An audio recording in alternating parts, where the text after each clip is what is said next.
I feel like I'm walking on a pair of newborn cloud babies.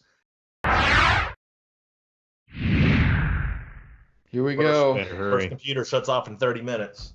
My computer shuts off in 30 minutes, so let's rock and roll and get this let's rock episode and roll. started. Let's do this. Welcome to another show, Not Exactly Experts. We are back again. Jarrett, Rusty, myself, back with a few new topics that we have. But before we go into those topics, first off, as always, thank you for listening. Thank you for tuning in. All right, so we've got a poll out right now in lieu of not having March Madness, which I think we're agreeing here is March Sadness. By the way, worst. like I don't even want to get into it. It's going to ruin my day. But yes, it's terrible not having March Madness right now. So we have a poll on TV shows, the best TV series, right? Rusty, kind of walk us through some of the matchups and how those are looking. Yeah, there's a lot of close matchups. Maybe I did a bad job of seeding this. I tried to take different ratings and stuff I could find from different sites online. But some of the top ones were like Breaking Bad, obviously The Office. Everybody loves The Office. Friends, classic, Game of Thrones, Seinfeld. Some really, really popular shows. And I thought that those ones are going to kill their matchups, and it hasn't necessarily been the case. A lot of things are pretty close, like Breaking Bad and This Is Us. I personally don't even think I should be close. It's close. It's within like 5 or 6 people. So do you think, so this is actually true March Madness. There's definitely, have there been upsets yet? I mean, not yet. There likely will be though. It's sounding like. Yes. Who's your dog in the fight? Who's your dog in the fight for this? I mean, I love Breaking Bad. So I want Breaking Bad to win. Yeah, I'm with you on that. I got a couple favorites. I'm really pulling for The Office. The Office is good. Yeah, and I remember Seinfeld as a staple in the household. Yeah, so and the thing for me, like what makes a TV show great and timeless, is being able to watch. Like if an episode of Friends comes on, I don't care how many times I've seen it, I can watch it again, and it's still freaking good and funny. Yeah, like that's what I think makes it awesome. To that case though, like I feel like an episode of The Office or Friends can come on and any random episode works. But to your point, Breaking Bad, if you watch one in the middle of a series, like you almost kind of have to watch that one in chronological order. Mm-hmm. You do. Yep. Can't wait to see how it turns out. I still need to give Breaking Bad a chance. I still haven't seen it. I think. Yeah, we may have to exit you from this episode. Hey, I am practicing for the end of the world. Me and the wife are catching up on The Walking Dead, and so we know what to do when all this hits the fan, and we know how to survive. And right now, it's just being this old. I just need to be an old grizzled cowboy and just have a son named Carl. So that's what I need to do to survive the apocalypse. Good luck with that. Right, I don't know what to say to that other than let's move on to our main topic. Let's do it. So we've come up, the three of us, and we don't know what each other's item is, but we have come up with what we think is the worst invention of all time. So we're going to go around the horn here, share our worst inventions of all time. And then, of course, at the end, we'll leave it up to you guys to vote on who actually has the best worst invention of all time, if that makes sense. Jarrett? Am I going first? Jarrett, let's hear what you got. Okay, so my big thing that I realized going back through history, just trying to think of the worst inventions of all time, I noticed that one thing that everybody wants to do is lose weight. I mean, that's how I think Dr. Pepper was invented, and Coca-Cola was just like, oh, drink this. Step right up and drink this magic elixir and kiss away your libido, and it'll increase your eyes of an eagle, and your aches and pains are all gone, and you can kiss that ED away. Just drink the Dr. Pepper's magic elixir.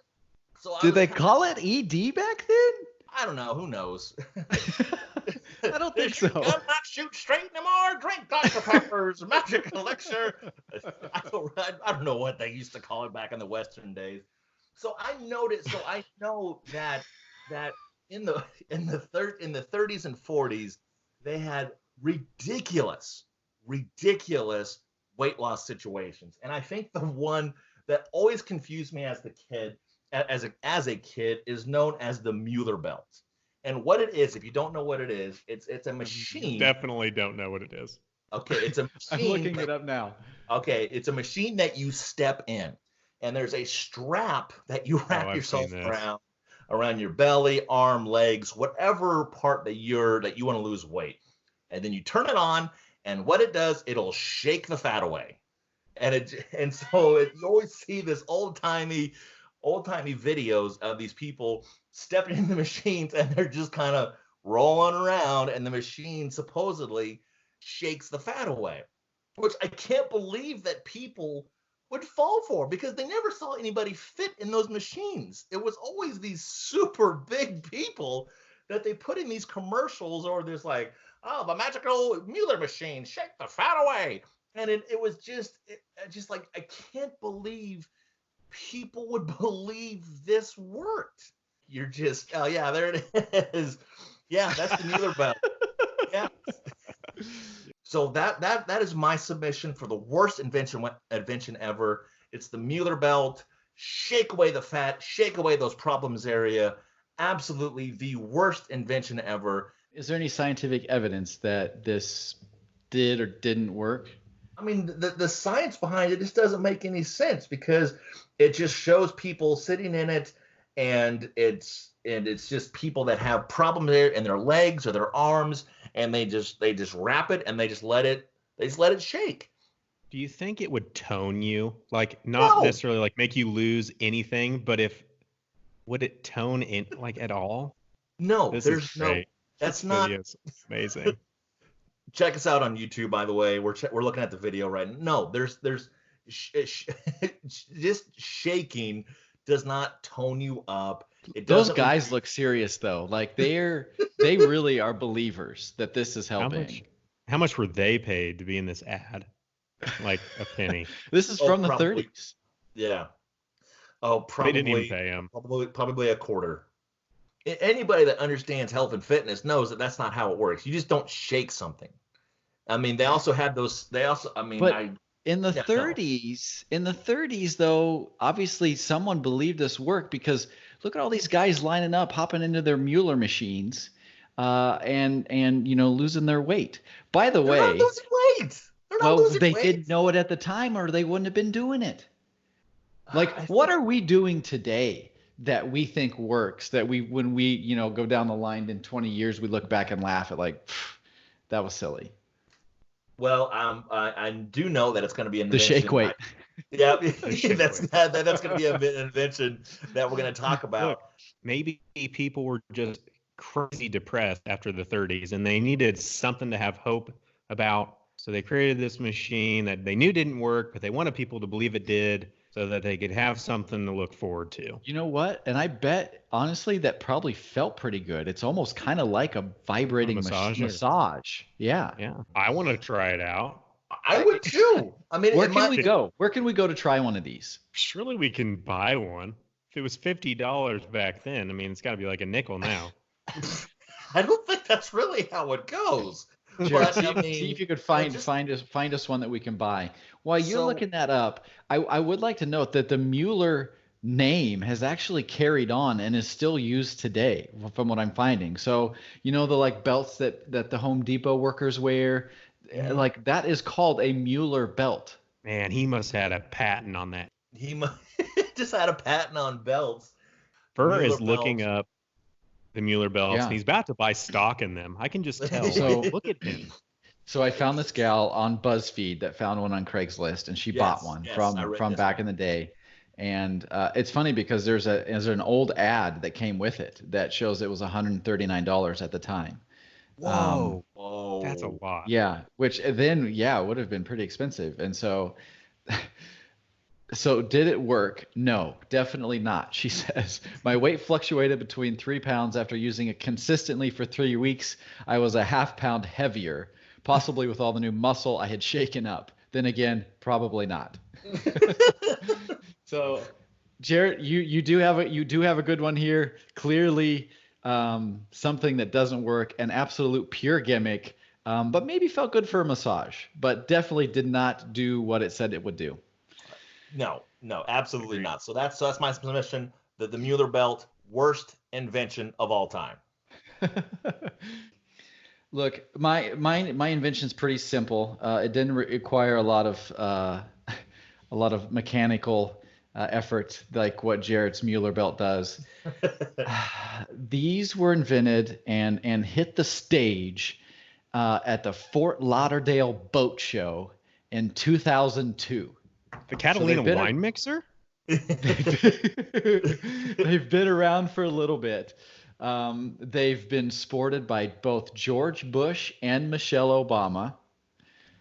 The headquarters is in Colorado. They've sold over 300 million of these, and they're interestingly used a lot in hospitals. My worst invention ever that I think, and I am gonna there's a cult. There's a cult following for this product. But I'm telling you right now, this is the worst invention ever made. Crocs. They are not good. I did not see this going this way. They're so ugly. Okay. Like, first off, how do you come up with this invention? Like, let's make a mold in the shape of a shoe and just poke a bunch of holes in it and we'll sell the thing. Are you kidding me? Like, this is the worst invention ever. Like, just wear flip-flops. Crazy uncomfortable too. Like, you cannot convince me that they feel good on your feet. Cannot convince me. I don't understand it. It's pretty terrible. I don't understand it. Apparently, they're doing partnerships now. They have Peeps themed Crocs coming out for Easter. They have a partnership. I was disappointed to see this. They have a partnership with Luke Combs. He has a line. Kiss has a line, and Post Malone has done work with them. Dude, who's running to the store to buy Post Malone Crocs? And I'm not surprised that Kiss got in line for Crocs. They are one of the biggest sellout bands of all time. but so I just don't understand how you could buy such an unstable tendonitis, toe deforming causing shoe. Like, come on. I'm going to say this right now. I have worn Crocs. It's when I needed a shoe to go outside. I needed to do something to maybe walk in the garage. I've slipped them on. They are better than sandals. They might be. They're comfortable. They're comfortable for about 45 seconds when I need them. But that's when I'm not gonna be in Crocs all day. But you're a fan. I can't say that I'm against them. I can't say that because I personally have worn Crocs once again just to run an errand outside, either to hang up some sheets or maybe go in the garage. The floor's cold, but you slip them on, and like.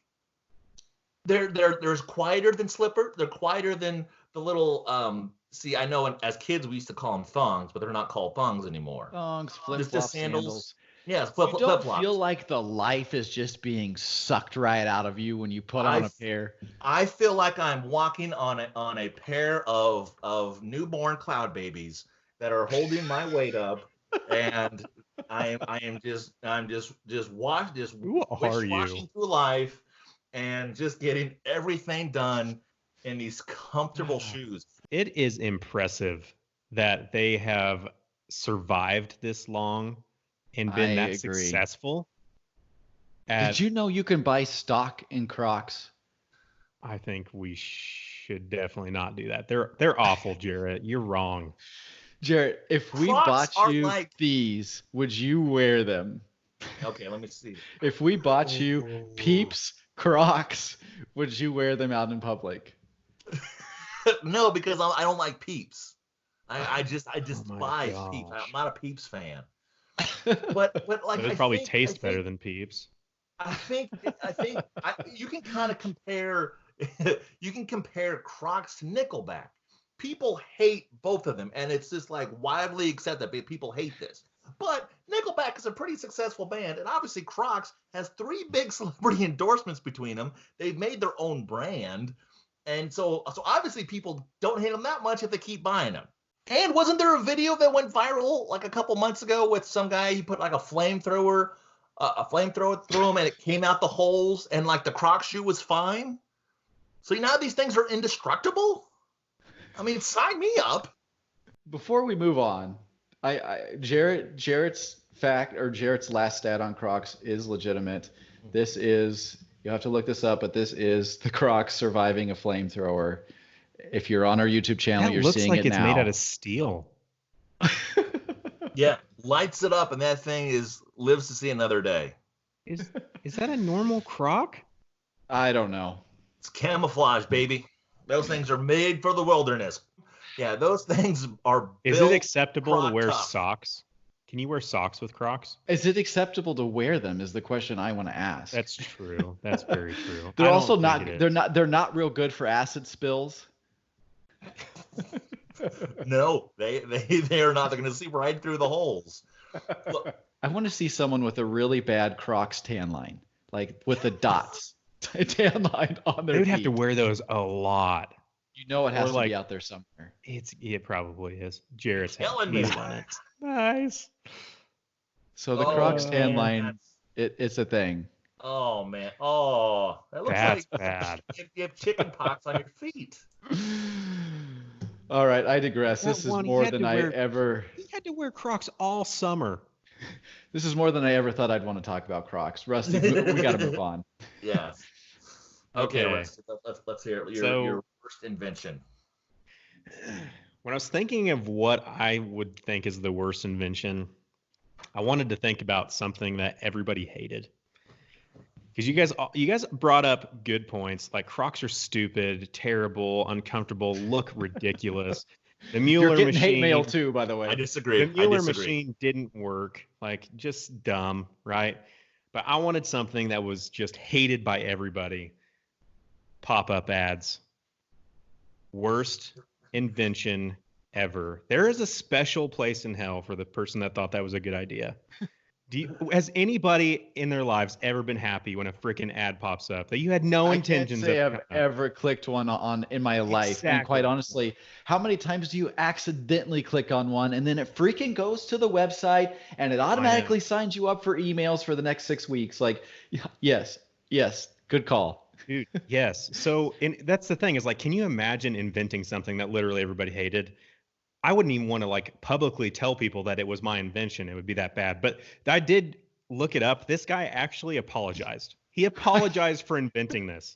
Yes. Right? His name is Ethan Zuckerman. He said it was in a way to associate an ad with a user's page without putting it directly on the page, which advertisers worried would imply an association between their brand and that page's content. He wrote the code to launch the window and run an ad in it. He said, "I'm sorry. Our intentions were good." Who in their right mind apologizes for? Yes. Even the person who invented it is apologizing, if that doesn't tell you how bad it is. Yeah, but we're talking about a problem that we experienced in the late 2000s. Like, I don't think I remember. I mean, I don't remember going to a website now anymore that I see any more pop-ups. Exactly. Best invention ever. Pop-up ad blockers. Yes. I love whoever blocked them. Yeah, but do we need that anymore? Because like I said, I have never. I mean, I couldn't tell you the last time I went to a website and a pop-up happened. Now, because they're getting blocked. Yeah, they don't do it anymore. They can't. Okay. Well, I said this is. I mean, like, so I would have to say this was a problem 10 years ago. Well, okay, we don't make Mueller machines anymore. That was a problem 60 years ago. Exactly. This is my job. I need to tear down both of your inventions, make them seem a lot less than what my invention was. So that's what I'm doing right now. Mad. Now the thing is, did you walk and leave and go put on your Crocs? Are you wearing them right now? No, I don't have any. I have no Crocs on. Just to show. Oh man, I'm not that flexible. Right there. Those are my toes. Okay, right there. That's all me, baby. That's not Thank Crocs. God we can't smell over Skype. My feet don't stink. I put on new socks every single day. But now you have to say that? Like, who has to say that? I do. I because people don't believe me. The thing that pissed me off most about it was it's not like it took a lot of effort. Like you had to click a little X and it would go away. It's just annoying. Like it's a mosquito on your perfect day trying to have a barbecue. You're like, you're ruining my damn day. I just want to have a hot dog and a beer. Get the hell out of here. This is not what I intended to happen. But the other part about it is it's useless crap. Like every pop-up was just something stupid, like European wife finder or a new supplement that's going to help grow your eyebrows, or maybe like a Dallas Cowboys t-shirt. Just useless crap. Did you say European wipe finder? Yes. Hey, look, if there was a pop-up to hire a European wipe handler, I mean, I would do it. Sign me up. I would love having a little French guy. It's like, oh, oui. Oh, it would be amazing. Here's the guy with Crocs on and wants a wipe finder. A wipe finder. I would. You know, there's a reason that you're 1 in 4, 1 in 5, whatever. Like, come on. Hopefully this one pushes me over the edge. Give me those 2 wins. There is no way you're winning this. So there are our 3 worst inventions: Jarrett's Mueller belt machine, my Crocs, and Rusty's wipe finder. That's all I could think of was a wipe finder. Which also could probably win. Rusty's wipe finder pop-up ads. So we want to hear from y'all. Vote, comment, let us know what you think about each. And we will see who the winner is here of the best worst invention of all time. We got to close out with our Neek of the week, the not exactly expert of the week. I'm not going to play the clip because I want you to go see this for yourself. It's been all over social media. Rusty argues this could be the not exactly expert of the year, but in short, this gal is on a call with her eight other colleagues. They're talking business. Unfortunately, she does not realize her camera is on and goes to the bathroom, proceeds to find out her camera is still on, slams the computer down, and her colleagues are just kind of like, what just happened? So with that, poor Jennifer, it sounds like was her name. I want to know, like, first off, how do you not know your camera's on? I'm serious. Was it a phone? It had to have been a phone, because who carries a laptop with them? No, it was a laptop. You yourself. It was a laptop. It was a laptop. You can see yourself. You can see yourself in the meeting. You can obviously see yourself. And like I said, she sets her laptop down, drops trowel, gets on the toilet, grabs her European wipe finder, and then people are like, Jennifer, and then she finally spins the laptop around. How do you not know that your camera's on? I would assume she probably doesn't use it very often. Yeah, it could have been the first time they all just downloaded what looks to be Zoom. They're all on for a call for the first time. She may not be familiar with the layout. And, you know, there's 9 other screens of people up there. Maybe we didn't even notice she was one of them on. Nature called and she just answered and didn't even think twice about it. I hope she wasn't fired, right? Obviously for that, because it was, I'm sure, like a true accident. But my question is, how do you go back to work? How do you get on the next call? Like, do you go back to work? Are you done? Or do you own it? If I had ever accidentally recorded myself dropping the Browns off at the Super Bowl, and then I had to go back to work in a couple of months, there's no way. I would stay quarantined. I would say, "Oh, I got the coronavirus. Like, I really can't come into work." Like, can't do that for that long. Eventually, you have to make a decision. Here's the thing. Like, who was the jerk that decided that it wasn't enough that her coworkers saw it, but let's put this all over social media for millions of people to see? They have had to have asked. They would have had to have asked. There's no way they did that without her permission. There's no way. I would hope not, but that's a valid point, Rusty. But that answers my question. Is she probably owned it? She's famous now. Good for her then. I'm always conscious of, and I guess that's me. It's like I'm triple checking it to make sure that never happens to me, because it is literally my little sticky note over your camera. Yep. Well, yeah. Poor Jennifer is our Neek of the week. Thank you all for tuning in and listening. We appreciate it. Obviously, some interesting times we're all going through. Stay positive. Wash your hands for 20 seconds. And if you're in an area that is under shutdown, yes, make sure you're practicing your social distancing. And if you're wearing Crocs, stay extra far away from me. Rock them Crocs. Ay. Rock them Crocs. Ay. talk, pop,